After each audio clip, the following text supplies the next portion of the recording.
My name is Evelyn, a 28-year-old office worker. I've been dating Andrew for 2 years, and he recently proposed to me. Andrew is 30 years old and works at a regional bank. His dad also works at the same bank and is branch manager. I met Andrew through a friend's introduction. He might seem a bit unreliable at times, but he's a kind person. I like that he's not the type to forcefully lead me. I've always struggled with people who don't listen to others and just pull you along in their direction. Maybe I prefer someone like him because my dad also listens to others and respects their opinions. I lost my mom about 10 years ago and have been living with my dad since then. My mom had always been frail, but her health worsened after I graduated from elementary school, leading to repeated hospital admissions. My mom had a weak heart, and I only remember her as always lying down. My dad, while running his company, took care of my mom and also looked after me. From my upper elementary school years, I started helping with cooking and taking care of my mom. I've been doing it since I was little, so I never thought it was too hard. Evelyn, I've always put you through a lot. My dad would always say, I don't mind at all. I would reply, to which my dad always seemed apologetic. Then, when I was in my senior year of high school, my mom passed away, and my dad's grief was immense. It made me realize how deeply he loved her. I thought it would be nice to marry someone who would care about me as much as he did. Andrew, whom I met through a friend, somehow reminded me of my dad, and I quickly fell for him. I knew he worked at a bank, but I didn't know his dad was also a banker, and a branch manager at that. My dad runs a small company, so he has dealings with banks, but probably not with branch managers. I even thought about joining my dad's company when I graduated from college. Can I work at your company, Dad? I asked casually, but he answered seriously. We can't have you here, because being family might lead to favoritism, he said firmly. Indeed, my dad as an employer would have to be careful around me, and the other employees might struggle with how to treat me. So, I didn't end up working at my dad's company. After accepting Andrew's proposal, I was set to meet his parents. I had already told my dad about planning to marry Andrew. Congratulations! I'm sure your mom would be happy, my dad said, almost in tears. After meeting his parents, I'll introduce him to you, Dad. If you love him, I won't say anything, he assured me. On the day I was to meet Andrew's parents, my dad, seeing me nervous, said, Just be yourself. Pretending to be someone you're not gets exposed quickly. Have you ever pretended, Dad? I asked curiously. When I met your mom's parents, I tried using formal language I never use, and they saw right through it, he shared with a laugh. Thanks to my dad's story, my nerves eased a bit, and I left home more relaxed. When we arrived at Andrew's house, his parents greeted us. Thank you for coming all this way. Don't be nervous, we just want to talk, they added, surprisingly casual. It felt like I was a job applicant. Even though I looked to Andrew for help, he just played dumb. In the guest room, I handed the gift I brought to Andrew's mom. It's just a small thing from a famous local bakery. It was a specialty of a famous candy shop in the neighborhood. I've never seen this before. Such a trivial item indeed, she said, throwing the box carelessly. I was more shocked at how she mistreated food than how she treated my gift. As I was reeling from her actions, Andrew's dad asked, Evelyn, was it? Where do you work? It felt more like an interrogation than a conversation. Before I could even greet them, Andrew's dad bombarded me with questions. "I work at Stellar Tech Solutions," I replied as cheerfully as I could. "Ah, Stellar Tech Solutions. Do we have any business with them at our bank?" "My company is a large corporation, so we don't really deal with his regional bank." "What does your dad do?" "He runs a small business." My dad's business isn't that small, but I downplayed it. "So he's like a self-employed person," Andrew's dad concluded on his own. I wanted to correct him, but I didn't want to come off as disrespectful. Perhaps he thought he couldn't criticize me for working at a large company, but felt free to comment on my dad's smaller business. "Was your mom a homemaker?" Andrew's mom asked, pouring coffee. "She passed away about 10 years ago. I've been living with my dad since then." Andrew's parents seemed taken aback by this. "So it's been just the two of you?" Faced with the insistent questioning of Andrew's parents, "Yes, it's just been my dad and me," I answered clearly. Even though it's a father-daughter household, I was already working, and I was 18 when my mom passed away. I don't have the image of a struggling dad with a young child. It must have been hard without a mom, right? Life gets messy, doesn't it? No, I was already grown up, so it was okay. Unhappy with my response, Andrew's parents grimaced. I regretted being honest. They seemed to look down on father-daughter households. "Did you use scholarship to attend university?" The conversation shifted unexpectedly. "No, my dad paid for my tuition normally." I spoke the truth, but Andrew's dad seemed skeptical. "It's though to keep paying back scholarships after marriage. Many people are still doing it." He seemed to assume I had scholarship debt. "How much do you have to pay back?" He had convinced himself that I borrowed a scholarship. I didn't borrow any scholarship, so I don't have to repay anything.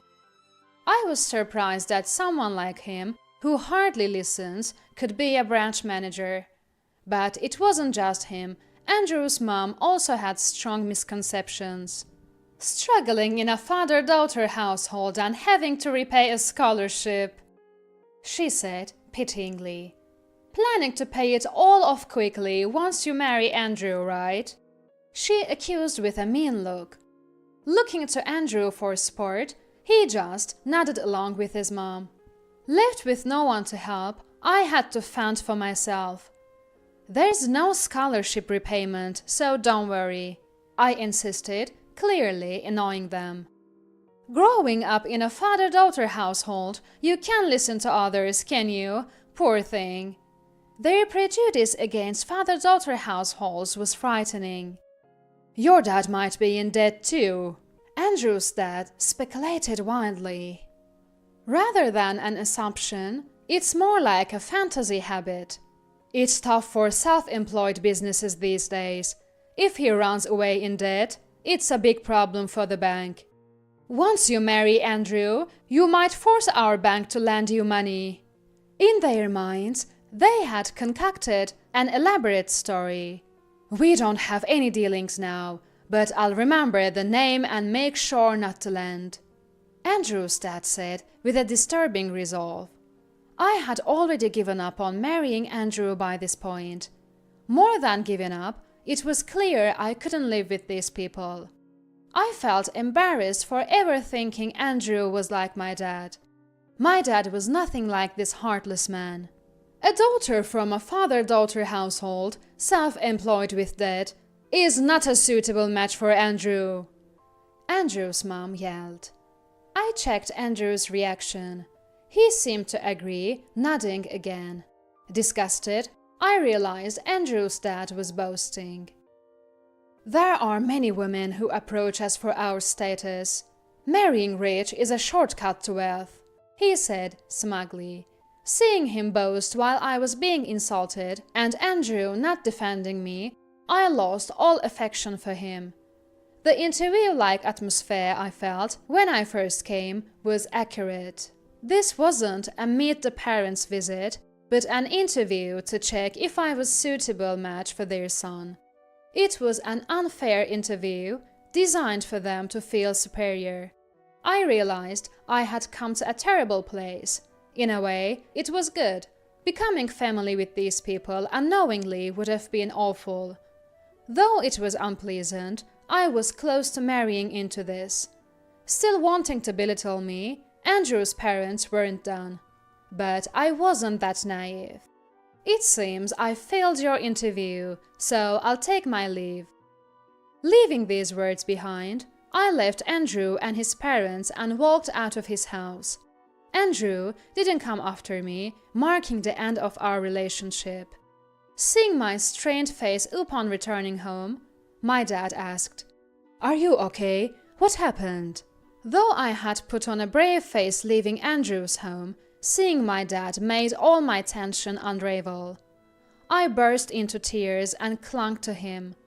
Without a word, my dad just waited for me to stop crying. "I won't be marrying him," I confessed. Dad wasn't surprised, having guessed from my state that the marriage was off. "For the first time in my life, I was completely ridiculed by strangers." Crying so much washed away my sadness, leaving only anger towards Andrew and his parents. They looked down on us, saying it's pitiful to be in a father-daughter household, calling us poor. Dad just nodded silently as I vented. And they even assumed I had to repay scholarship for university and was marrying for that reason. Listening to my unceasing anger, Dad's brow furrowed. I was the only one venting my anger, but once I vented all my frustrations, I felt relieved. As if waiting for this, Dad finally spoke. "There was no fate with Andrew, it seems." Indeed, there was no destiny with him. The words of his parents hurt, but I was most angered by Andrew, who didn't stand up for me. "By the way, which bank does Andrew work at?" I told Dad the name of the bank and where Andrew's dad was a branch manager. "Which branch manager is that?" Looking at a business card Andrew had given me earlier, I answered Dad. "My lovely daughter has been insulted. Maybe it's time for a little payback," Dad said with a meaningful smile. A week later on a holiday, we had an unexpected visit at our home. It was Andrew's dad. "Sorry for the other day. What brings you here today? More sarcasm?" I said through the intercom. "Evelyn, is your dad home? May I speak with your dad, please?" Taken aback by his unusually humble attitude, Dad said, "Let him in. I have something to say too." With a slightly intimidating look, I let them into our house. Upon entering, Andrew and his dad immediately apologized. "We're so sorry about the other day," Andrew's dad said, bowing deeply. Andrew apologized in the same manner. "We can't afford to forget the company auditing our bank's accounts," Dad said, causing them to bow even lower. "Please, can we keep this incident from the main branch?" Confused, I asked Dad, who then explained what had happened. The day after I visited Andrew's house, Dad went to Andrew's dad's branch. The branch manager had exchanged business cards with Dad, but hadn't realized what my dad's company did. Panicked, another bank employee explained to the manager that Dad's company was auditing their bank. "You are the branch manager? I came to thank you for yesterday. My daughter visited your house." "Your daughter? Yesterday?" Andrew's dad was confused, not realizing Dad was my father. "I'm sorry for any rudeness my daughter may have caused," Dad said sarcastically. The other bank employees were flustered, not knowing how to handle the situation. The president of the accounting firm that spoke directly with the bank's executives had come to their branch, causing a stir. The branch manager is confused, even though he greets Dad politely, saying he shouldn't be rude. Although they welcomed Dad respectfully, the branch manager was perplexed. "It seems my daughter might have been rude, but you were quite disrespectful too. I heard from her. We can end our dealings with your bank if that's what you prefer." "What?" Dad's command, meant as a joke, sent shockwaves through everyone, including the branch manager. Even Dad was surprised by the strong reaction.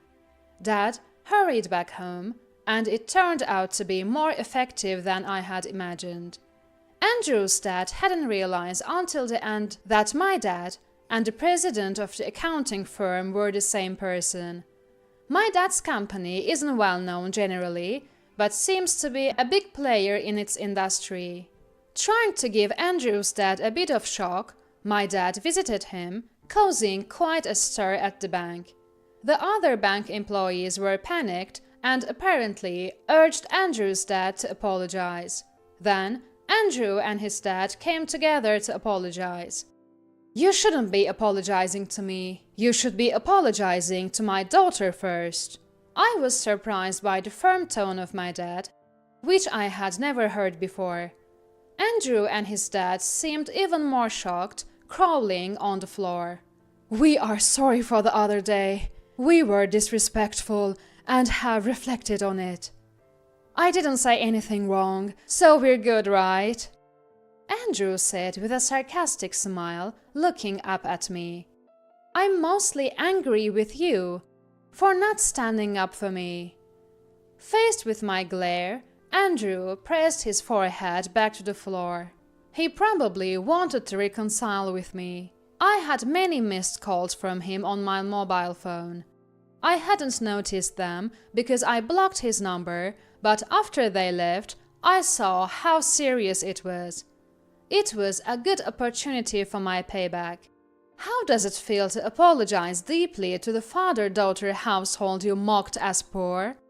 Neither Andrew nor his dad could respond.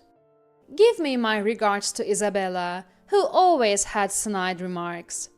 The part about stopping the business was a joke, and I won't tell the main office, but please stay away from my daughter from now on.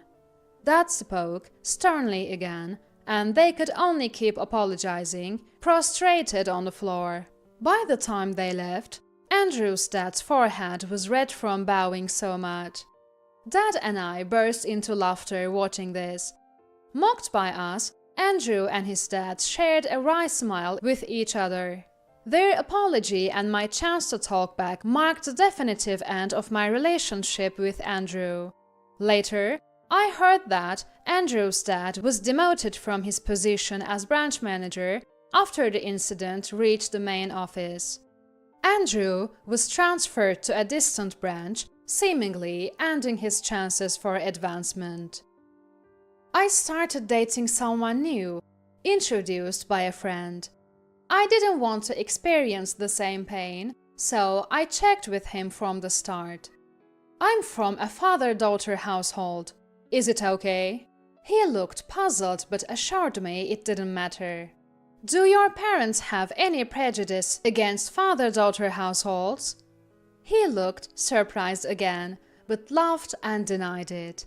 "We've just started dating, but it feels like things might work out well with this new guy."